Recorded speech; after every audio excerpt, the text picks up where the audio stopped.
After Jesus had been tempted by the devil and had endured the 40 days in the wilderness, we read from Luke chapter 4, verse 14, that Jesus returned to the Galilee here in Nazareth. It said he returned in the power of the Spirit, and news about him spread through all the surrounding district. He began teaching in their synagogues and was praised by all. He came back here to Nazareth, it says in verse 16, where he had been brought up. And as was his custom, he entered the synagogue on the Sabbath, and he stood up to read. And the book of the prophet Isaiah was handed to him. And he opened the book and found the place where it was written, "The Spirit of the Lord is upon me, because he anointed me to preach the gospel to the poor. He has sent me to proclaim release to the captives, recovery of sight to the blind, and to set free all those who are downtrodden, and to proclaim the most favorable year of the Lord." And he closed the book and gave it back to the attendant and sat down, and the eyes of all in the synagogue were fixed upon him. And then he began to say to them, "Today this scripture has been fulfilled in your hearing."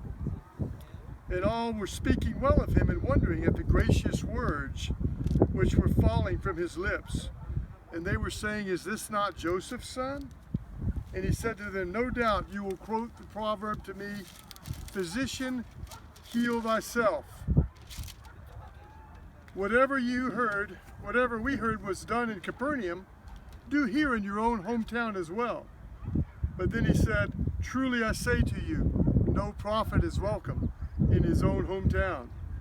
But I say to you in truth, there were many widows in Israel in the days of Eliyahu, prophet, when the sky was shut up for 3 years and 6 months, and when a great famine came over the land.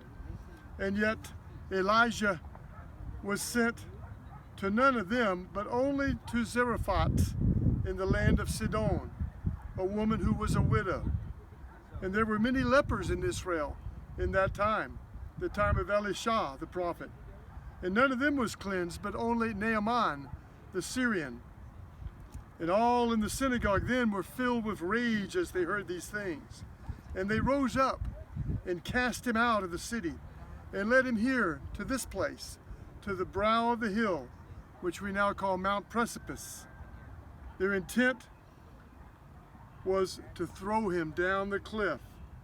But passing through their midst, he went his way, and he came down to his town, Capernaum, a city of Galilee, and he was teaching them again on the Sabbath.